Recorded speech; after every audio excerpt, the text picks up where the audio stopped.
বিকাশে মাথা নষ্ট আপডেট, পিন ছাড়াই মোবাইল রিচার্জ, এরকম দুর্দান্ত মজাদার কিছু সেটিংস, কিছু অপশন যুক্ত হয়েছে বিকাশে। বিকাশ চালান ঠিকই, এই মজাদার সেটিংসগুলো জানেন কয়জনে বলেন ভাই?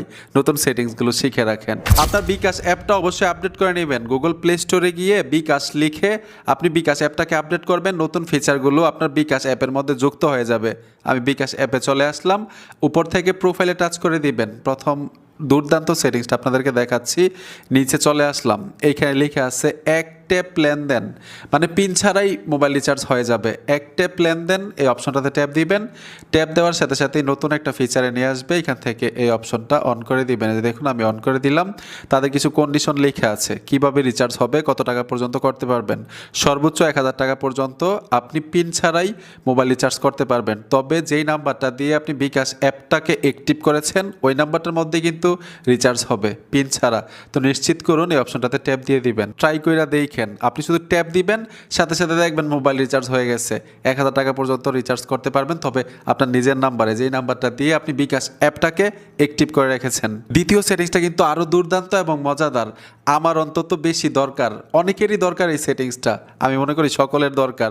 ব্যাক চলে আসলাম, বিকাশ থেকে কোনো নোটিফিকেশান আসলেই দেখবেন মানে মোবাইলটা হাতে নিতে হয়, বিকাশ অ্যাপে প্রবেশ করতে হয়, কেউ টাকা পাঠাইছে কিনা SMS-টা দেখতে হয়।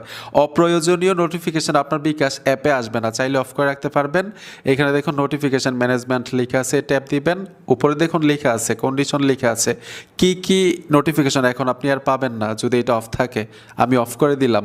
যদি বিকাশ লেনদেন করেন গুরুত্বপূর্ণ নোটিফিকেশনগুলো অটোমেটিক আসবে, আর যেটি অযথা আসে এগুলো আর আসবে না, অফ করে রাখতে পারেন। আরেকটা মজাদার সেটিংস আছে বিকাশের মধ্যে, আমি ব্যাক চলে আসব। তৃতীয় সেটিংসটা হচ্ছে লিঙ্কড অ্যাপস, মানে হচ্ছে আপনি বিকাশ থেকে সরাসরি কোন কোন অ্যাপের মধ্যে পেমেন্ট করতেছেন আপনি এখান থেকে সব কিছু তথ্য দেখতে পারবেন। এই অপশনটাতে ট্যাপ দিবেন, এইখান থেকে সব সিরিয়াল চলে আসবে। আপনি কোথায় কোথায় পেমেন্ট করেছিলেন, কোন কোন অ্যাপের সাথে লিঙ্কড আছে আপনার এই বিকাশ অ্যাপটা, চাইলে কিন্তু আপনি ডিলিট করে দিতে পারবেন। এই তিনটা সেটিংসের মধ্যে আপনার কাছে কোনটা ভালো লেগেছে অবশ্যই কমেন্ট করে জানাবেন। দেখা হবে নেক্সট ভিডিওতে। ধন্যবাদ।